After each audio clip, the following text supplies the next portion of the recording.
Iron Man suits. In 2008, Tony Stark was captured by the terrorist group called the 10 Rings in Afghanistan. They wanted him to build his powerful Jericho missiles for them. But Tony had a different plan. With the help of another prisoner named Ho Yinsen, Tony secretly built his very first Iron Man armor, using nothing but scrap metal, wires, and broken machine parts. This armor became known as the Mark I.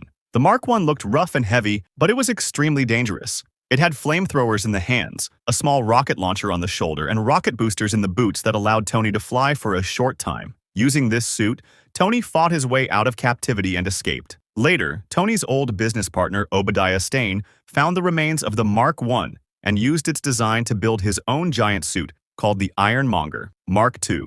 After Tony returned home, he decided to improve his design. He built a new suit called the Mark II. This version was sleeker, faster, and much more advanced. It also introduced Tony's AI assistant Jarvis, who helped control the suit. However, the Mark II had a big problem. When Tony flew too high into the sky, the suit started to freeze because of the cold temperature. The ice caused the armor to stop working, and Tony nearly crashed. Because of this problem, Tony stopped using the Mark II. Later, his best friend James Rhodes took the armor. With help from Justin Hammer and the US military, it was upgraded and turned into the first war machine armor, Mark III. The Mark III was the suit where Iron Man truly became the hero we know. This armor introduced the iconic red and gold colors. The gold was made from a special titanium gold alloy that fixed the freezing problem. Now the suit could fly higher, shoot better weapons, and fight more reliably. Tony used the Mark III during his final battle against Obadiah Stane in Los Angeles. Even though Tony won, the suit was badly damaged during the fight. Mark V. Later, Tony created the Mark V, one of his most unique suits.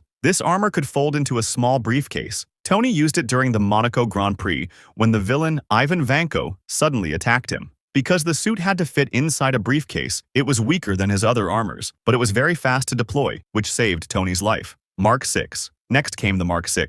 This suit was built to work with Tony's new triangular arc reactor in his chest. It also introduced powerful laser weapons on the wrists. However, the armor had one small issue. It was harder for Tony to exit quickly, which sometimes caused problems during battle. Mark VII. The Mark VII was a huge step forward. During the Battle of New York, Loki threw Tony out of a tall building. Tony activated the Mark VII while falling, and the armor flew to him and assembled itself around his body in midair. This became Tony's main suit during the battle. At one point, he even destroyed a giant alien Leviathan by himself. But the suit wasn't designed for deep space. When Tony carried a nuclear missile through the wormhole, the armor lost power and he nearly died when he fell back to Earth. This terrifying moment caused Tony to develop serious anxiety and fear about future threats. The Iron Legion. After this experience, Tony became obsessed with preparing for the next danger. He started building dozens of new suits. Together, these armors were called the Iron Legion, ranging from Mark VIII to Mark 41. Many of these suits were built for very specific purposes. Some examples include Mark 15, Sneaky,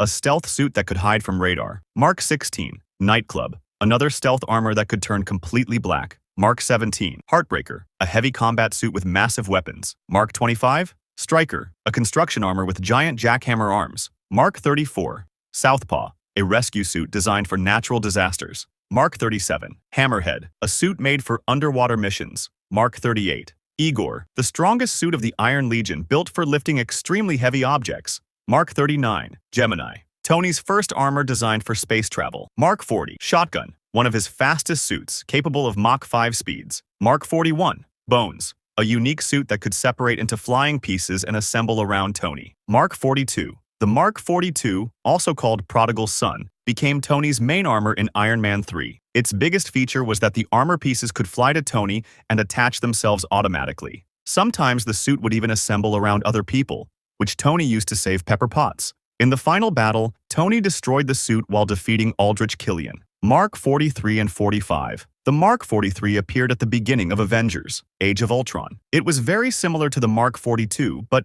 could also be controlled remotely by Jarvis. Later, Tony created the Mark 45, which introduced his new AI assistant Friday. Tony used this armor during the Battle of Sokovia to defeat Ultron. Hulkbuster, Mark 44. One of Tony's most famous suits is the Mark 44, also called the Hulkbuster. Tony built it together with Bruce Banner, in case the Hulk ever lost control. This armor was huge.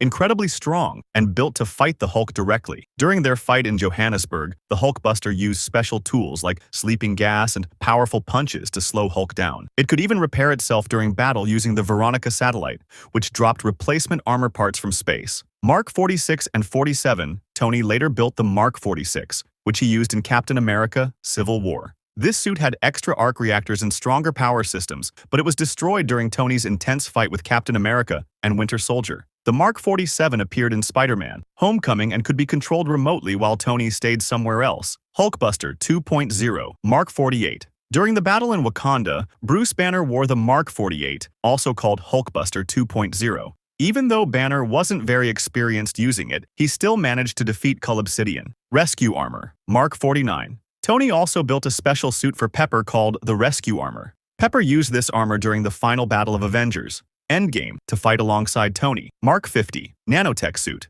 The Mark 50 changed everything. For the first time, Tony used nanotechnology. Tiny machines inside the suit could create weapons instantly, repair damage, and even form shields or blades during combat. Tony used this suit to fight Thanos on Titan. Mark 85, the final armor. Finally, Tony created the Mark 85, the most advanced Iron Man suit ever built. It improved everything from the Mark 50 and was strong enough to hold the Infinity Stones in its gauntlet. In the final battle of Endgame, Tony used this armor to perform the ultimate sacrifice. He snapped his fingers, destroyed Thanos and his army, and saved the entire universe. Iron Man started with a rough suit made of scrap metal. But over time, Tony Stark created dozens of incredible armors, each one smarter, stronger, and more advanced than the last. And in the end, those inventions helped save the universe.